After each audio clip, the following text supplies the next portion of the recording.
I thought today would be the happiest day of my life.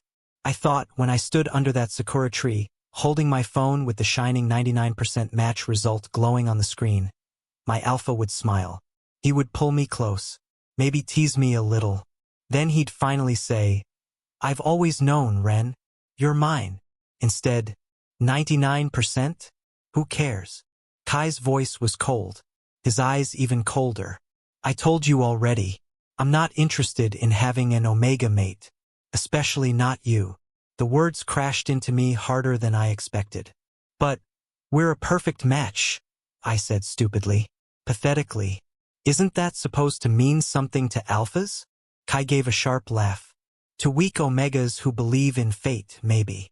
Behind him, his friends were watching. A few were snickering. One of them whispered something, and Kai smirked.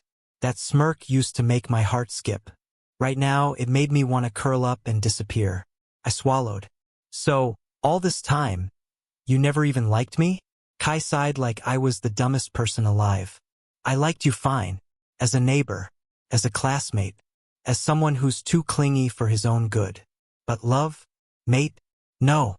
Something inside my chest cracked. I felt it, physically, like a string being pulled too tight until it snapped. "Okay." My voice came out smaller than I wanted. I forced a smile because I still had my stupid Omega pride, even if I didn't have my dignity. "Thanks for being honest, Kai." He didn't even look at me as he walked away.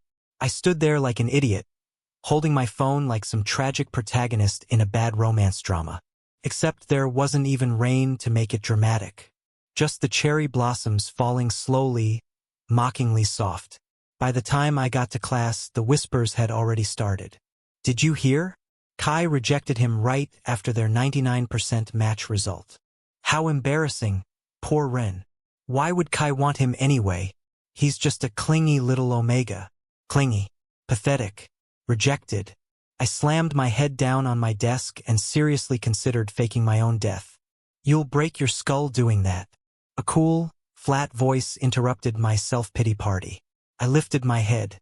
I knew that voice. Everyone did. Yaoi Tsurugi, the untouchable top student. Alpha. Ranked first in everything. Looks, grades, family background, probably even the number of admirers secretly crying over him. He wasn't the type to talk to people like me. Or anyone, really. "What do you want, Tsurugi?" I mumbled. "Here to make fun of me too?" He looked down at me, expression unreadable as usual. "No." I blinked. "Then why are you? You said you wanted to forget him, right?" I sat up straight. "Huh."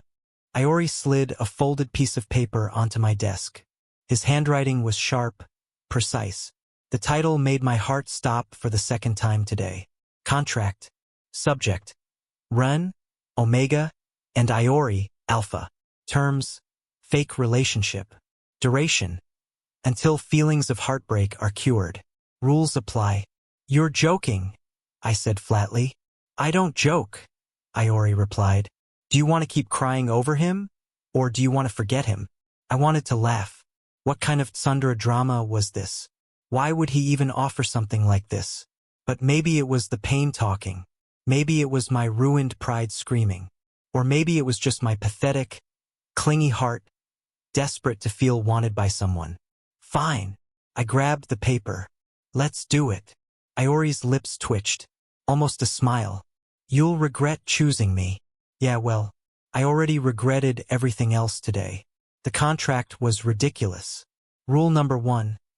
Sit next to Yaoi in every class. Rule number 2. Eat lunch together. Rule number 3. Pretend we're dating when asked. Rule number 4. No falling in love for real. That last rule? Too late, buddy. My heart was so wrecked it couldn't even spell love right now. The next day, everyone's jaws collectively hit the floor when I waltzed into class and sat beside Yaoi like it was the most natural thing in the world. "Run. What the hell are you doing?" Kai's voice was sharp, but I didn't look at him. Instead, I turned to Yaoi and said, loud enough for the whole class, "Babe, want to share my lunch today?" The room exploded. Yaoi, for his part, didn't even flinch. "No tomatoes." My chopsticks froze halfway to my mouth. "You don't eat tomatoes?" He gave me a look. They're slimy. I don't know why, but that made me laugh. Like, ugly snort laugh. People stared more. Yaoi just picked up his rice like nothing happened. You're weird, I said. You're loud, he replied. Somehow we both smiled. By the end of the week, rumors had shifted. Did you see them holding hands? Yaoi Tsurugi. Dating? Ren, of all people? Poor Kai, he's so pissed lately. Kai was pissed. I caught him glaring at us more than once. He cornered me by the lockers after school. What are you playing at, Ren? I blinked innocently. Moving on. Isn't that what you told me to do? With him? Of all people. What's wrong with him? I asked. He's smart. Handsome. Smells amazing. Kai's eyes darkened. You don't even know what you're getting into. I raised an eyebrow. Jealous, Kai? His scowl said everything. I walked away, heart pounding. Not because of Kai this time. Because when I said Yaoi's scent smelled amazing, I wasn't lying. His scent was calm, steady, like rain against warm stone. It wrapped around my frayed nerves and quieted things inside me that Kai never even noticed. And the weirdest part? When I sat close to him, my heats didn't hurt as much. One afternoon, I asked, half joking, "What are you, some kind of heat-suppressing alpha?" Yaoi just looked at me, unreadable again. Something like that. His words lingered long after I left. So did the way he brushed hair out of my eyes when I nearly fell asleep on his shoulder. "You're not allowed to fall for me, remember?" he said, voice soft. I smiled, tired. Too late, babe. For the first time, Yaoi actually laughed. Quiet. Real. I thought my heart might finally be healing. Or maybe it was starting all over again. Being Yaoi Tsurugi's boyfriend was the weirdest job I'd ever signed up for. And yes, I was calling it a job now because there was no way this was normal teenage life. Not when my new alpha boyfriend handed me a printed schedule of our fake couple activities like he was assigning homework. Walk together in the morning. Eat lunch together. Study after school together. Sit beside me at all times. Attend Saturday's school event holding hands. Smiling optional but recommended. This is detailed, I said, staring at the bullet points. It's called efficiency. Yaoi didn't even blink as he sipped his black coffee like a 40-year-old businessman. You've really thought this through. I don't start things I don't intend to finish. That sounded suspiciously like a threat, but my brain was still too fried from being publicly dumped to care. If nothing else, having Yaoi beside me was doing wonders for my pride. People who'd whispered about me last week were now too terrified to even meet my eyes. Yaoi's fan club looked ready to burn me alive, but no one dared get close. Not when Yaoi was watching. Speaking of watching, Yaoi's stare was something else. He didn't glare like Kai, didn't leer like those jerks in class. He just looked at me like he was analyzing some rare, complicated puzzle he intended to solve eventually. What? I asked, annoyed one lunch break. You're clumsy. I am not. You tripped over your own chair. Twice. That was gravity's fault. You nearly put salt in your tea. Okay, that one's on me, I admitted. You get distracted easily. By me. His lips quirked, like he knew he was teasing me. I do not. I started, then promptly choked on my rice when Yaoi leaned in way too close, his scent brushing against me like silk. You do. You're evil, I accused, cheeks burning. Not evil. He straightened, expression unreadable again. Just honest. Honest or not, he was impossible to keep up with. 1 second he was giving me strict relationship rules, the next he was casually peeling oranges for me during break like some old married couple ritual. I found myself getting whiplash between his cold words and quiet kindness. Why are you really doing this? I asked one evening as we sat in the library pretending to study. His pen paused. Because you asked. No, seriously. He didn't answer right away. Because you looked like you needed saving. That shut me up fast. Because maybe he was right. Maybe I had been drowning, and he'd pulled me out without asking why. That thought warmed something in my chest. Something fragile I hadn't noticed until now. The next morning, I found him waiting outside my door, holding a coffee for me. You're not on the schedule for mornings anymore, I teased as we walked. I added it, he said. Without telling me? You seemed like the type who forgets breakfast. You know you're kind of a control freak, right? Better than being pathetic over someone who doesn't want you, he said without missing a beat. Ouch, I winced. Truth hurts. Drink your coffee. Bossy, I muttered, but I sipped anyway. At school, things got weirder. People started treating me like I'd grown a second head. Iori's closest friends, who were all terrifying in their own right, began offering me snacks, advice, and strangely aggressive support. You mess with Ren, you mess with us. One of them told a random student who'd whispered something rude. Thanks, I said. You're practically family now, another shrugged. We've been waiting for Iori to bring home someone dumb enough to tolerate him. I'm right here, Iori pointed out, unimpressed. They ignored him. I started laughing, couldn't help it. For the first time in weeks, it felt like I was breathing without effort. Even Kai noticed. You're getting awfully close to him, he said one afternoon, pulling me aside. We're dating, I replied sweetly. He frowned. Since when do you even like guys like him? Since he showed up when you didn't, I said. Kai's jaw tightened. You're playing a dangerous game, Ren. Funny. I thought you didn't care. I don't. But he's not normal. That made me pause. What's that supposed to mean? Kai looked like he wanted to say more, but someone else's shadow fell between us. Iori, of course. Problem here?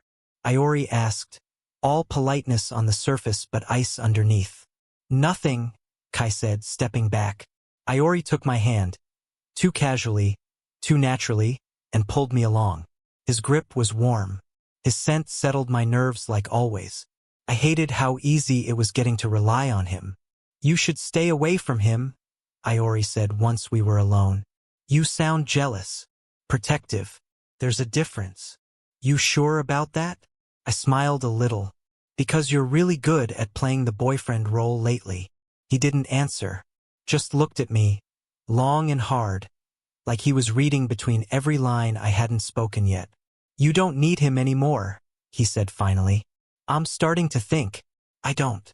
That night, I stared at my phone long after I should have been asleep. I pulled up our stupid contract, read the rules again. No falling in love. I should have laughed. I should have remembered this was temporary. Instead, my chest ached in a way that felt far too permanent. The next day, my heat hit early. Of course it did. Fate loved irony. Iori noticed before I even realized what was wrong. 1 second I was trying to finish my notes. The next I was trembling, dizzy, flushed all over. His scent hit me harder than usual, grounding me through the worst of it. You need to go home, he said quietly. I can handle. He didn't wait for permission. He gathered my things, took my bag, and walked me out with a hand on my back like it was nothing new. His touch burned through my uniform like a silent promise. We ended up at his apartment. Not that I remembered much beyond him helping me onto the couch, getting me water, adjusting the air until I could breathe again. You should have told me it was this bad, he said, kneeling in front of me. I didn't know it would be this bad, I admitted, embarrassed. You're helping. More than you should be. He met my eyes. That's what fake boyfriends are for, right? I tried to laugh. Came out as a weak noise. His hand brushed my hair back, careful, steady. Relax. You're safe here. Safe. That word meant more than I wanted to admit. You're too good at this, I said, trying to tease. Practice. His lips quirked. I read a lot. You're serious. Always. I don't get you, Tsurugi. That's mutual. Still, his hand stayed on my hair, warm and grounding. Still, his scent curled around me like protection. Still, my heart betrayed me by skipping every time he looked at me like I was something fragile worth guarding. You're not supposed to make this feel real, I whispered. You're the one who keeps forgetting it's not. Somehow I fell asleep like that, and when I woke up, his jacket was draped over me like a silent promise I wasn't sure he even meant to give. When I woke up, the first thing I noticed was warmth. Not the heat fever warmth from my body messing up my system. This was different. Softer. Comfortable. Like being wrapped in something that said, "You're safe, idiot, go back to sleep." Then I realized what it was. Yaoi's jacket. I sat up fast, heart pounding. His scent clung to the fabric, calm and sharp, almost like rain on stone.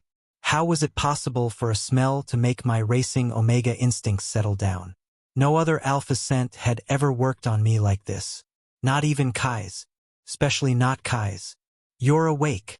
Yaoi stood by the window, arms crossed, watching me like he already knew what I was thinking. "You slept for almost 5 hours. Impressive." 5? I jumped up, then immediately regretted it when my head spun. He was there in 2 steps, steadying me with his hands on my shoulders. His touch was careful but firm. "Sit down. You're still recovering." "You stayed here this whole time? Where else would I go?" I don't know why that made my chest tighten. Probably because I wasn't used to anyone staying. "I thought you didn't like touching people?" I mumbled, embarrassed at how small my voice sounded. "I don't." His hands didn't leave my shoulders. "You're an exception." I shouldn't have let that mean anything, but I did. "Are you feeling better?" he asked, letting go slowly, as if testing if I could stand on my own. "Yeah, thanks. Sorry for, heat crashing in your apartment." "It's not the first time." I blinked. "What?" He sighed, like explaining something to a very dense child. "My scent, my presence, it stabilizes omega pheromones. That's why I let you stay close." "That's weird." He didn't deny it. "That's why I avoid people. Most alphas can't do this." "I'm not normal." "You're telling me." He gave me a look. "You chose me. Remember, right?" I did. I'd marched up to the untouchable top student and practically begged him to fake date me. Who was the real weirdo here? "Don't think too hard," he said. "Your face is already stupid enough when you're awake." "Yaoi," I whined, throwing his jacket at him. He caught it, smirking faintly. "Better. You're back to normal." Normal. Whatever that meant anymore. The next day, school felt different.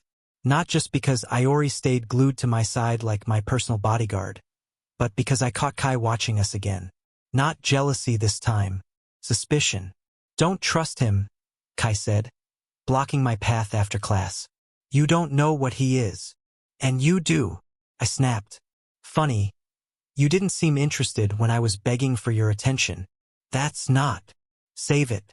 I'm happy now. Or at least trying to be." "Happy? With him?" "I don't need your approval anymore, Kai." That shut him up. Felt good, honestly. I found Yaoi waiting outside the gates, leaned casually against the wall like a delinquent pretending to be a prince. "Problems?" he asked, falling into step beside me. "Nothing you need to worry about, boyfriend." He raised an eyebrow. "Still playing the part, are we? Someone has to make this look convincing." "You barely smile." "I smile." "No, you smirk. That's different." Smirking says, "I'm judging you." Smiling says, "I might not hate you." He actually laughed at that. A small, soft sound that did something dangerous to my heart. "Fine," he said. "I'll practice smiling. For you." My chest betrayed me again with that stupid skip thump feeling. Yaoi Tsurugi practicing how to smile? Just for me? Unreal. Saturday came faster than I expected. The school event was stupid couples games, cheesy dances, matching ribbons tied around wrists. But rules were rules. Yaoi showed up on time. As always, wrist already out for me to tie the ribbon. "Don't make it too tight," he said. "I still need blood circulation." "No promises," I said, tying it carefully anyway. "You agreed to this, remember? For your healing process," he reminded. "You keep saying that like you're not getting something out of this too." His eyes flicked to our tied wrists. "Maybe I am." "Like what?" He leaned down until his breath brushed my ear. "Peace." My face burned all the way through the first game. "You're hopeless," Yaoi said as I failed miserably at the 3-legged race. "You're supposed to help me, not critique me." "This is me helping." "How?" "By insulting me faster than I can fall over." "Exactly." By the end, we weren't just a fake couple playing pretend. People stared because we were laughing. Genuinely. Not forced, not rehearsed. Like two people who actually liked being around each other. "See," I said, out of breath, leaning on him. "You're getting better at this smiling thing. I had a good teacher. Stop flirting. It's confusing." "I'm not flirting," he said, but his hand found mine anyway. "I'm reminding you who's holding your hand right now." Funny. I didn't need reminding anymore. The day ended with us walking home slower than necessary. Neither of us said much, but the silence wasn't awkward. Comfortable somehow, like breathing in sync. When we reached my door, I expected him to turn and leave, like always. Instead, he hesitated. "You still don't get it, do you?" he said quietly. "Get what?" His fingers brushed my wrist, over the tied ribbon still there. "Why my scent works on you. Why I stay close even though I shouldn't. I figured you'd tell me eventually." His mouth twitched like a smile almost escaped. "You're not ready for the answer. Then make me ready."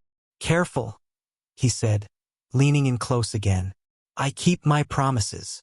"You're all talk, Tsurugi." That earned me another almost smile. "We'll see." He left me standing there, confused, breathless, wondering if this fake relationship had stopped being fake somewhere along the way. Because my heart, it didn't seem to know the difference anymore. It wasn't supposed to go this far. That's what I told myself when I caught my reflection in the mirror, still wearing the dumb ribbon from the school event, still thinking about how Yaoi had held my hand like it was second nature.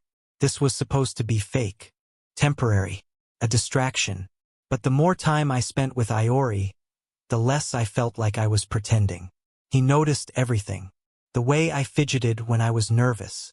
How I only picked at my food when I was upset. The stupid way my ears went red when someone complimented me.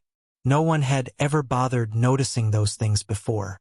One afternoon, I found myself sitting across from him in the empty library. The contract sat between us, untouched. I stared at it like it might suddenly rewrite itself into something I wanted to read. "You're distracted," Yaoi said, closing his book. "You're not going to quiz me about today's material? You're not going to pass if you keep looking like someone kicked your puppy." "I don't even have a puppy." "Then you look like someone kicked you." I slumped forward, forehead hitting the desk with a dramatic thud. "Why are you even doing this with me, Tsurugi?" Silence. I felt his gaze, sharp as always, cutting through me like he was peeling back layers I didn't even know I had. "You really want the truth?" I lifted my head, wary. "You're not going to tell me something dramatic like, 'I secretly loved you from the start,' are you?" He huffed a rare laugh. "Don't flatter yourself." "Then what?" He leaned in, lowering his voice like he was about to confess something illegal. "Because you're the first person who hasn't run away." I blinked. "What are you talking about?" "I'm not a normal alpha, Ren. Haven't you figured that out yet?" "You said something like that before, but what does it mean?" He sat back, crossing his arms. "Most people think alphas are supposed to be dominant, in control, perfect. I'm defective." "Defective? That's not. My body produces both alpha and omega traits. I'm unstable. A failed experiment, my parents call it." His voice didn't waver, but something in his eyes did. "That's why I take suppressants. Why no one gets close. My scent, it calms omegas, but it screws with me. That's why I can handle your heats. Why you feel better around me. Why you're safer here than anywhere else." I stared at him, stunned. "So you're both?" He nodded. "Neither fully. That's why I stay away. Why I don't bond." "Is that why Kai said you're not normal?" "Probably. People talk." He's not wrong. I'm dangerous if I lose control. That's why I won't bond with anyone.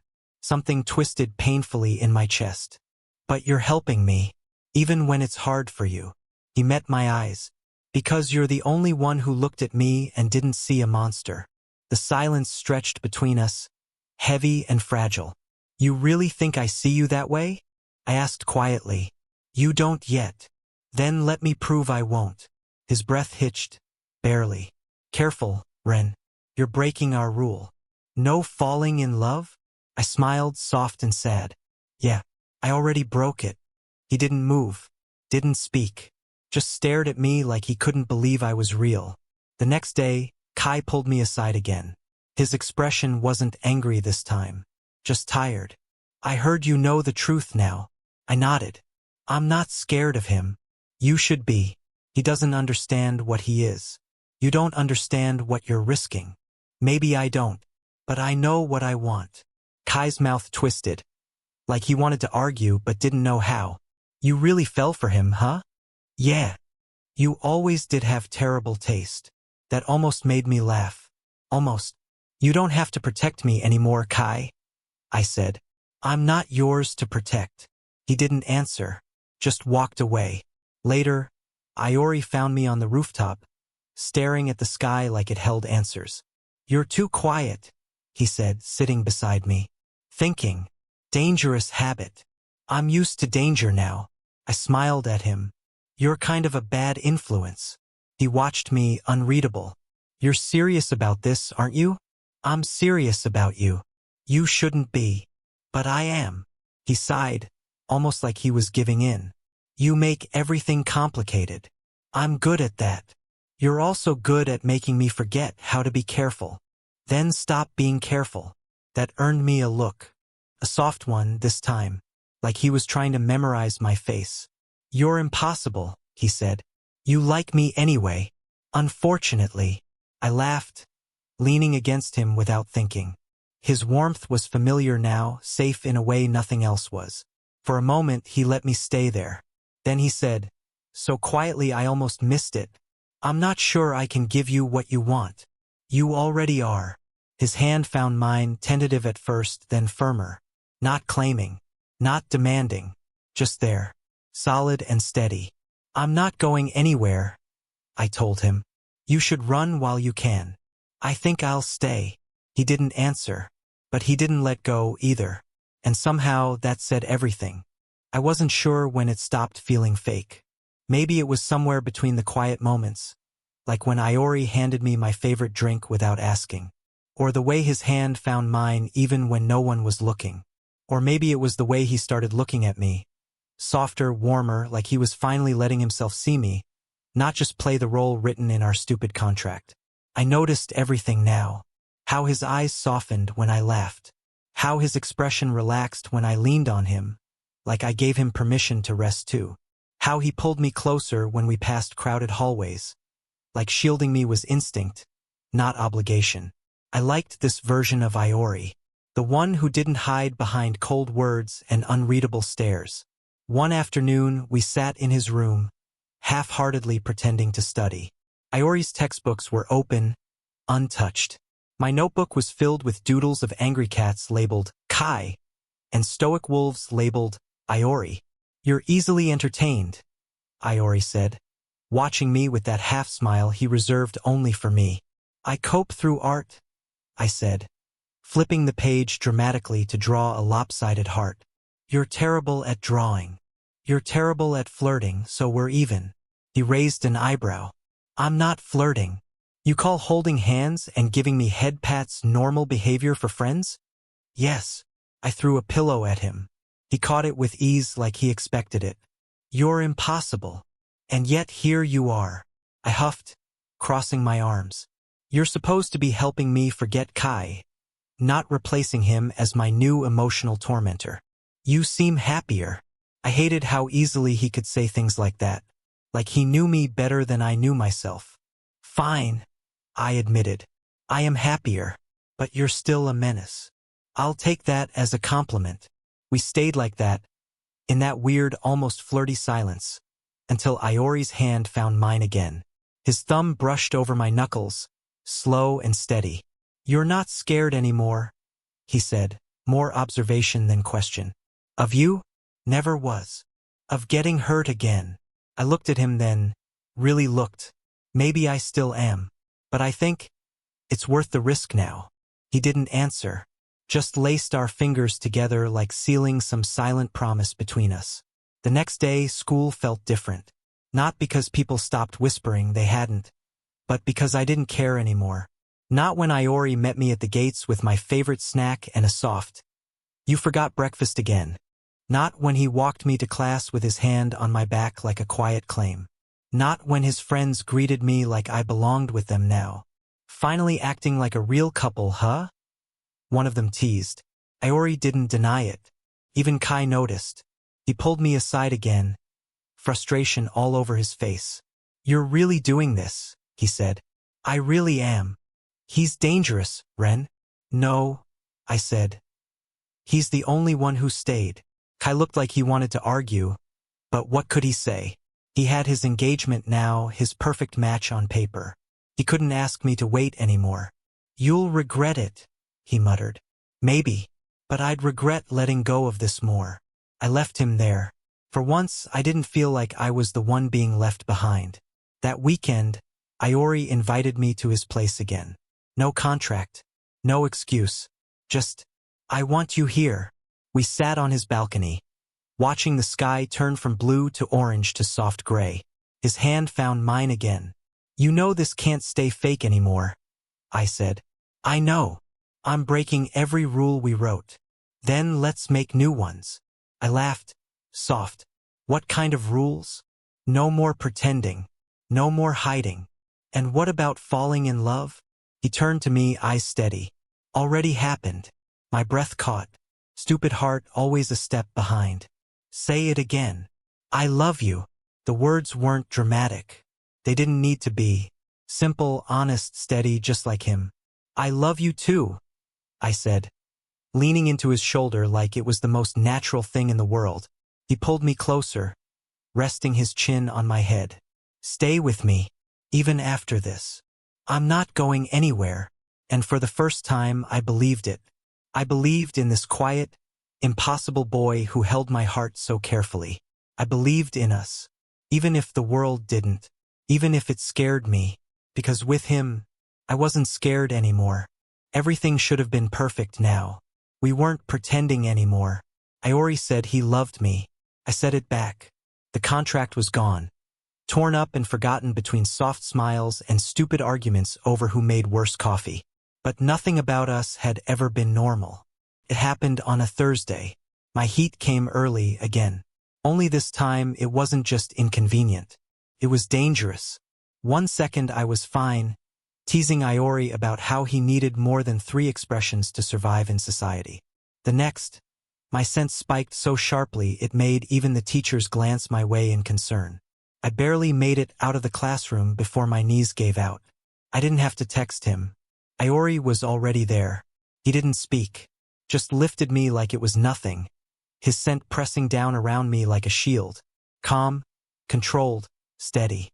The same way he always held me when the world got too loud. We ended up in his apartment again, door locked, curtains drawn. His hand stayed on the back of my neck while I tried to catch my breath. "This isn't normal," I managed. "It's too early, too strong. You're reacting to me. That's not supposed to happen like this." "It is," he said quietly. "If you want me too much." I laughed, breathless. "Flatter yourself later, Tsurugi." But his expression wasn't teasing. "Not this time. You should have told me it felt like this." "I didn't know," I admitted. "It's worse now because I'm in love with you." Something dark flickered in his eyes. Not anger, not fear. Something deeper. "You don't know what you're asking me to do right now. I'm asking you to stay, like you promised." He exhaled slowly. "You're in a heat, Ren. I'm barely keeping control." "You're always in control. You think that's easy?" His hand tightened in my hair, gentle but firm. "You're not just any Omega to me. You're mine. Every instinct I have says to mark you, claim you, bond with you until no one else can ever touch you again. And I can't. I shouldn't." "Why not?" "Because I'm not supposed to bond anyone. My bloodline, it's forbidden. If I bond you, you're tied to me forever. No undoing it. No safety net. No going back." I looked up at him, dizzy but certain. "You think I'm scared of that? You should be." "I'm not." He stared at me like he wanted to believe it, like he almost did. "I can handle this," I said, trying to steady my breathing. I can handle you. Can you say the same? That broke something in him. I saw it. He pulled me close, forehead to forehead, breathing me in like I was the only thing keeping him grounded. You drive me insane. You love me anyway. Unfortunately. His lips brushed my temple, my jaw, soft and restrained. Not claiming. Not yet. You know I won't touch you like that. Not unless you're sure. Not unless you're begging me to. I laughed, shaky. I thought I already was. He pulled back, searching my face like he needed to see the truth written there. You're sure? I nodded. I'm sure. I want you, not just anyone. You. His breath hitched, the closest to losing control I'd ever seen him. You're going to ruin me, Ren. Too late. You're already ruined. Somehow that made him smile. The real one, the soft one that only I ever got to see. He held me through the worst of it, steady and strong. His scent wrapped around me until the world stopped spinning, until the heat broke like a wave pulling back from the shore. When it was over, I lay tangled in his sheets, wearing his hoodie because it smelled like him and made me feel safe. You didn't run, he said, watching me like I was something precious. You didn't even try. I said I wouldn't. You really are impossible. You love me anyway. He laughed quietly. Always. For the first time in my life, I believed it. And for once, I didn't feel broken. I felt chosen. Kai cornered me after school, like he'd been waiting for this exact moment. His eyes weren't angry anymore. They were tired, defeated, almost like he finally realized he'd lost something he couldn't win back. So it's true, he said. You're serious about him. I didn't even flinch. I was serious the moment you let me go. Kai gave a bitter laugh. Do you think I didn't want you? That I didn't? He stopped himself like the words burned. You wouldn't have been happy with me. My family's deal would have torn you apart. I don't hate you, Kai, I said, and I meant it. But you didn't fight for me. He did. You think he's any safer? Kai stepped closer. Tsurugi isn't normal, Ren. He's not even supposed to be bonding anyone. I know. You know? Kai's jaw tightened. Then why? Because I'm not scared of being his. I said it simply, without hesitation. Because I chose him. Kai looked at me like he finally saw me clearly. Not as the kid who followed him around. Not as the Omega who cried over him. But as someone who'd grown into their own answer. Then, I hope you're right. His words were rough but honest. Because if he hurts you, I won't forgive him. Not even once. Thanks for finally acting like a friend, Kai. I smiled. I'll be fine. Yaoi was waiting for me outside the gates. As always. Like gravity. Like home. His hand reached for mine without asking. Like he didn't know how not to anymore. Everything settled? He asked. Yeah. I leaned into his side. I'm done looking backward. He didn't answer right away. You really meant what you said. About wanting me. All of me. Still do. You realize what that means. What bonding with me will do to you. I'm not afraid. I looked up at him. Are you? Terrified, he admitted. But not of you. Of losing this. His hand tightened in mine. Of losing you. You won't. We walked together slower than necessary. Like neither of us wanted the moment to end. When we reached his place, Yaoi pulled me inside with a kind of careful urgency. Like if he thought too long, he might change his mind. No going back after this, he said quietly, thumb brushing my wrist where the bond mark would bloom. Once I do this, you're mine. No undoing it. That's what I want. He exhaled like I'd given him permission to breathe again. Then hold still, idiot. It wasn't dramatic. No glowing lights, no fireworks. Just his lips on my skin, soft and certain. Just his scent wrapping around mine until it settled deep, until something inside me answered with quiet acceptance. When it was done, I felt it. Not a burn, not pain, just peace, like everything had finally clicked into place. You're stuck with me now, I said breathless. I was already stuck the moment you smiled at me like I wasn't broken. You're not broken, Yaoi. He kissed my forehead, soft and lingering. You're the only one who thinks so.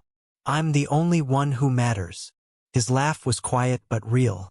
You're going to ruin me. Good. Someone needs to. We stayed there, tangled together in warmth and certainty, in something that didn't need words anymore. I didn't need promises from him. Not when I had this bond humming between us, steady and sure. For once, my heart wasn't chasing anyone. It had already found where it belonged. And it wasn't Kai. It wasn't some perfect match on a screen. It was him, my impossible alpha who wasn't supposed to love, wasn't supposed to bond, wasn't supposed to be mine. But he was, and I wasn't letting go. They said bonds change people.